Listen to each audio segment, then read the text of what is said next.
Tinggalkan saja, bergeser, geser ke kanan. Tinggalkan sajadah tu. Kok ditukar sajadah apa Ustaz? Batal sembahyang nama tu. Ulang dia awal balik. Ya.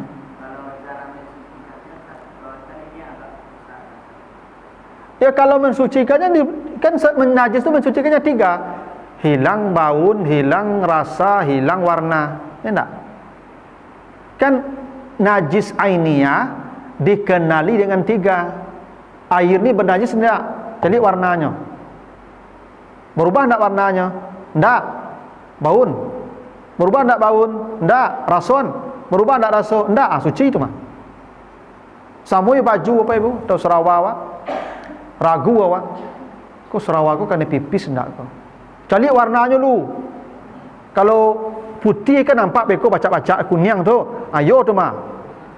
Ganti. Oh, ini warnanya hitam Ustaz, idu.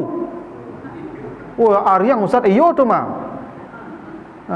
Oh, ndak ada ariang lu Ustaz, jilek, asin, ayo tu mah. Itu. Kalau ada salah satu yang 3 tu, berarti tu ndak suci tu. Cara mengenali najis itu saja. Ya, 3 saja. Mohon maaf nih, saya sering katakan ini terutama anak muda. Kan Nabi mengatakan kalau mani itu kan suci. Beda dengan mazi. Mazi itu najis. Yang keluar mazi wajib ganti pakaian karena mazi itu sama dengan pipis statusnya najis. Cuman mazi kadang-kadang kan tidak terdeteksi tapi ibu. Makanya saya sering katakan mudu-mudu tu kalau ke kamar mandi sebelum dibuat celana dalam tu salat, preso di kamar mandi tu. Jadi bantu dulu, ada ndak menempel. Ndak nampak lo idu. Ndak tabaun lo rason. Hilek step. Pasti salah satu 3 kok. Kalau ndak ada salah satunya berarti suci itu mah, pakailah leh. Gitu. Jadi karpet itu begitu juga. Makanya saya sering katakan ke yang muda-muda ke ibu, ya karena mohon maaf ibu kalau muda-muda kan hormonnya tinggi. Ya. Apalagi kerja ruang AC, ruangan laki-laki perempuan tu mohon maaf sering eraksi tu ibu. Itu manusiawi itu. Ya, orang gaya-gaya tak masalah. Muda-muda. Ya. Gaya-gaya kau cik-cik. Ini muda-muda. Kalau muda-muda sering berkata-kata kalian kalau solat zuhur kalau pai karajo tu 2 ganti baju dalam, ganti ya pakaian dalam tu. Kenapa? Kalau baju dalam kau diganti kerana berkeringit. Anak muda-muda keringitnya banyak apa ibu. Semuanya luhunya berkeringit-keringit baju ketika sujud padik baunya apa ibu. Maka ganti baju tu. Ambo apa ibu tahu? Ambo baju ambo kau ampek lampinya apa ibu. Dalam baju yang ketek kuah. Di dalam tu ada dulu kuah kaus. Tu ada dulu baju kuah. Tu ada dulu jas kuah. Maka banyak kau lampi baju ambo apa ibu. Ambo menjaga orang sebelah ambo beko. Ambo kalau ceramah pakai ringit ambo apa ibu. Beko ketika sujud ambo mengambang katiak apa ibu. Orang sebelah ambo kok ustaz kok bantu saya dengan agapi babaun. Dia menusul orang karena ambo. Ambo pakai baju tambah kok supaya nak ada ngeserap keringit ambo terserap, aroma bawaan badan ambo terserap sehingga orang suuk kida ambo khusuk semayang nak tagadu di aroma ambo. Itu rahasianya ibu ambo makok modeko pakaian ambo kok. Nak menggaya-gaya ambo lo kok, jangan kira-kira gaya ambo ibu. Ndak. Coba bapak ibu bayangkan anak-anak mudanya kerajo dari pagi sampai siang berkeringit-keringit pakai baju kaus, tu nyoba sembahyang laki awak abahunnya pak. Makanya perintah Allah dalam Al-Quran khuzu zinatakum inda kulli masjid. Kalau kau datang ke masjid salat, ganti pakaian yang indah. Zinah namanya. Cua awak pergi beralik, cua awak pergi menyamui pejabat, menemui gubernur, menemui bupati, itu pakaian pergi sembahyang. Supaya apa? Supaya bukan hanya kita nyaman, orang di sekitar kita juga nyaman. Dengan pakaian awak kok ibu, orang sahabat awak jadi nyaman donya. Tu makanya ibu kalau pergi sembahyang subuh tu gantilah baju tu. Jangan daster lalu tu dibuat. Iyo kadang awak karingit malam tu lalu ibu. Ya, iyo lai babungkui jumo kena tapi ketika sujud mahau ke bawah tu tabang awaknya beko tu mah. Orang di Sabala apa ibu nak kedipikian. Payahnya mana nangok tu. Sehingga apa-apa ibu-ibu kalau model tu bangun pagi tu pakai cik apa ibu sabalah tu, dia nak kedaki semayang sudah macam tu. Ya. Jadi khusyuk orang tu tergantung jawab apa ibu. Pakai pakaian yang bagus, makanya zina. Zina tu pakaian hiasan seperti apa ibu pai barale ke kantu, ke pertemuan-pertemuan resmi, itu pakaian buat ke masjid solat. Tak baju lapuk-lapuk busuk dia buat dah. Ke masjid. Ya. Dan supaya tak menggaduh orang. Dan itulah kenapa Nabi mengatakan kalau ndak berat atas umatku la amartuhum bisiwak fi kulli salat, setiap salat saya wajibkan mereka gosok gigi. Setiap salat gosok gigi kecik Nabi. Bah kau betul karena romangok kau pengaruh je kurang sabalah awak. Kini untuk pakai masker saja kau. Elo saya sorang-sorang. Ya Pak. Ya. Ada yang untuk masker kau. Kadang-kadang ada apa ibu kau mohon maaf tak punya rasa, malam makan jariang kan patai, subuh dah gosok gigi dah pergi ke masjid, takbiratul ihramnya kancang lo ambuinya, ya, sujudnya ambui lah ke lantai, namanya seorang nama itu. Nah begitu Pak Ibu. Nah itu kenapa ya, pakaian itu saya sarankan terutama ni yang bekerja di siang hari itu kalau pergi sembahyang berjamaah luhur tu bekerja tu buat pakaian ganti.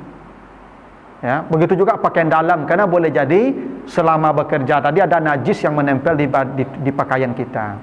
Tapi kalau kita ragu ini bernajis atau tidak, tu deteksi 3 tadi. Warna, aroma, rasa. Nah di karpet kau citulah Pak Ibu. Kalau ada pipis anak ketek ya basuh tampik itu. Tak sadu karpet ke panjang kau lah Pak Ibu. Lailang yang 3 tadi yang suci mah. Misalnya di karpet kau ada pipis anak ketik tadi dibuat dua apa-apa, tadi dibuat di ibu-ibu dah. Pipis dia di karpet tu. Tak seluruh karpet kalau dicuci dah. Yang dicuci yang situ saja. Sampai hilang yang 3 tadi. Nang kamari kan tak ada masalah lah kau. Itu. Tapi kalau awak kena cuci sadonya supaya aman, cuci jelah dah apa. Sama juga pada baju bapak ibu kan najis ikut. Yang ikut saya basuhnya. Nak cuci tu sado lah. Itu cara mensucikannya. Itulah Bapak Ibu ya. Jadi itu perkara sujud sawi tadi itu. 3 kasusnya. Lupa tahiyat awal, tinggal rakaat, atau lupa jumlah rakaat. Kalau lupa, kalau ragu, bukan lupa, ragu, maka ambil yang kecil. Karena yang kecil itu yang pasti. Yang banyak itu yang ragu, maka tambah. Walaupun setelah ditambah, yakin kita lebih, tetap lanjutkan nanti sujud sawi saja. Nah itu sujud sawi. Nah sekarang kita masuk sujud tilawah. Nah sujud tilawah ni Bapak Ibu, sujud yang dikerjakan karena membaca ayat sajadah, baik di dalam salat maupun di luar salat. Ya. Jadi kalau Bapak Ibu mendengar ada orang membaca ayat sajadah, maka sujud walaupun tak pakai jilbab, walaupun tidak berwuduk. Ya. Karena bahasa Allah bila dibacakan ayat-ayat sajadah itu kharra sajidan, dia tersungkur langsung sujud. Ya. Kalau dalam salat nanti ada komando. Kalau imam tak sujud, dia sujud lawak. Kalau berjamaah Pak, kecuali salat sendiri.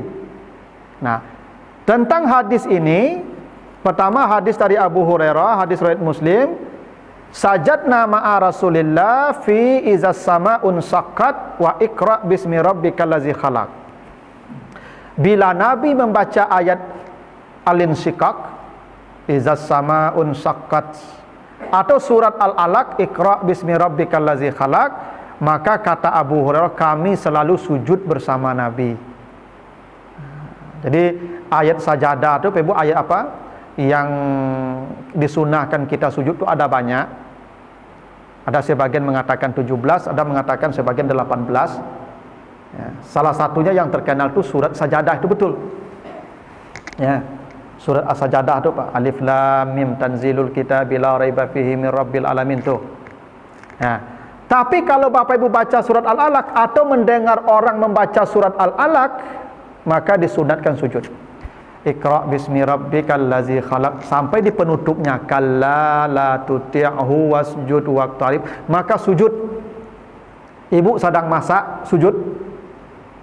Jangan berwuduk lo, cari lu mukena, lo nak sujud langsung. Ya. Memang begitu. Ustaz, sujud itu harus tapuk ke lantai, Ustaz. Ya, yang namanya sujud wad'ul jabha 'alal ard, meletakkan kening ke lantai. Yang sujud itu apa Ibu? Syarat sujud itu sah ada 7 anggota yang wajib menyentuh lantai. Jabha, kening. Ya, kafai, 2 telapak tangan, rukbatai, 2 lutut, lalu 2 ujung jari. Ya. Jadi Bapak Ibu kalau sujud, ujung jarinya harus menyentuh lantai itu, kaki. Ya. Kening, telapak tangan, lutut 7. Hidung tak. Yang disebutkan dalam hadis itu kening, hidung tak. Hidung itu sunat. Itu makanya Asy-Syafi'i berpendapat lebih afdal sujud itu kening dan hidung sejajar ke lantai. Nah, tapi jadi pasal lebih tergantung kondisi hidung. Kalau mini hidungnya payah tuh. Kalau lemancung hidung enggak bahan. Nah. Kalau hidung mini kan payah, Pak. Nah. Kan kemarin ada heboh di medsos, Pak. Pakai masker, tak sah sujudnya. Tak apa-apa. Karena hidung tu tak wajib kena lantai, bersentuh dengan lantai, yang wajib tu kening. Kecuali Bapak Ibu masker risiko pakai ya. Ayo ndak. Di kaniang pakai maskernya dia kuat, dia ndak sah. Tu makanya ibu-ibu kalau sujud jangan mukenahnya duluan ke muka, ndak sah sujudnya. Ibu-ibu ndak sah sujud di atas mukenah. Karena mukena itu pakaian. Kecuali mukena ibu dari awal lah di lantai letak tu sampai sujud nama tu. Tapi yang ibu pakai dia kumur lantai tu ibu juluan ke muka. Tu ibu sujud di atas sajadah tu. Berarti kening ibu tak ke lantai. Tak sah sujud ibu. Ya. Makanya apa-apa kalau pakai peci tak mau deko pakai peci sembahyang lah apa ibu. Kau peci cari gulai ayam kau. Peci itu, kenapa laki-laki pakai peci? Untuk menarik rambut ke belakang. Agar rambutnya tidak kekening ketika sujud. Maka ditarik pakai peci. Itu aslinya peci kok, Pak. Jadi sembahyang kalau peci mau deko, tak mau deko lah Pak Ibu. Tak kanai kaniang lah. Ini jabahah, wajib menyentuh lantai. Ketetapannya begitu. Nah, jadi apapun sujudnya, apakah sujud sahwi, sujud tilawah, sujud syukur, wajib yang 7 anggota tadi menyentuh lantai. Tapi kalau sujud tilawah tak mesti harus berwuduk, tak mesti menutup aurat, karena perintah Nabi ketika dibaca itu langsung sujud. Tuh. Baik dalam salat maupun di luar salat. Cuman ada hadis Muslim diceritakan kana Nabi yaqra'u fi subhi yaumil jum'ati alif lam mim tanzil, dan rakaat kedua Nabi baca hal ata alal insan. Setiap subuh Jumat, tak setiap ya, banyak sering sepagi Jumat itu subuh kata para sahabat, Nabi rakaat pertama subuh membaca alif lam mim as-sajadah. Rakaat kedua Nabi membaca hal ata alal insan, lalu Nabi bersujud di rakaat pertama. Itu sunnahnya begitu. Dan memang ada hadis lain, hadis Muslim juga, iza qara'a ibnu adam as-sajdata fasajada ya'tazala syaitan yabki umira ibnu adam bisujud fasajada falahul jannah. Bila anak Adam membaca surat sajadah lalu dia bersujud, maka setan lari tunggang langgang sambil menangis tersedu-sedu.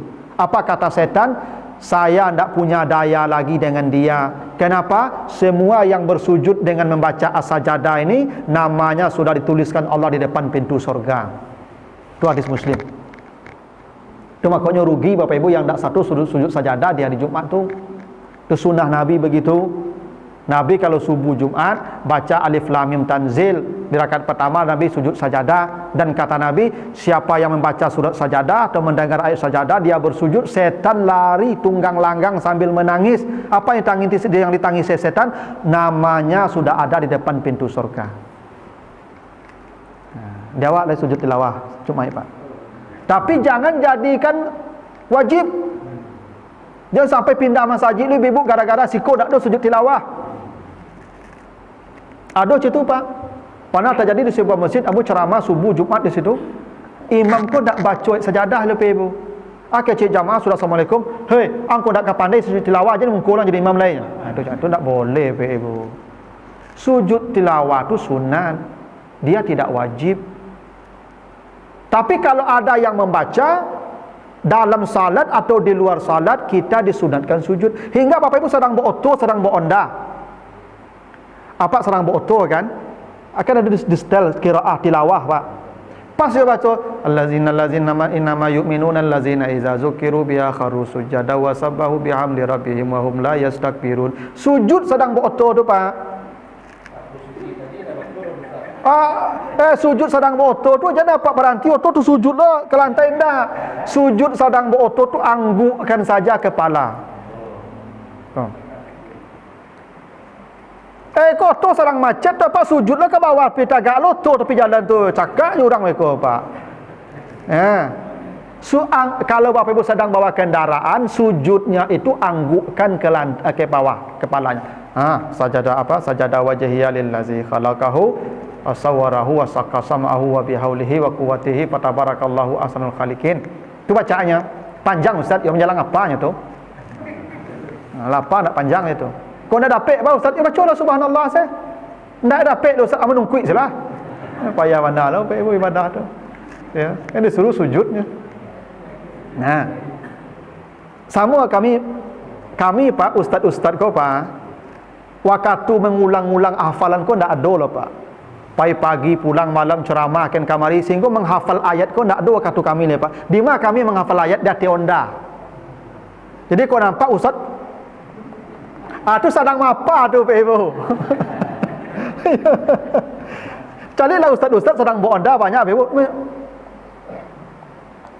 Itu je sedang mengulang baca nafal Qurannya tu. Kami dati onda saya bisa apa Pak Ibu dati oto atau dati onda tu. Karena di rumah tak sempat lah. Ketika tu baca surat sajadah tadi, kalla la tuti'hu wasjud wa konda serang pacik kuah. Baca tu wasjud waqtarib, sujud sedang beronda tu anggukkan kepala. Baca sajadah wajhiyah. Jangan direm londa tagak lo tu sujud tepi jalan tu, panjang cari orang kau Ibu. Itu ya. Jadi sunahnya memang di subuh Jumat.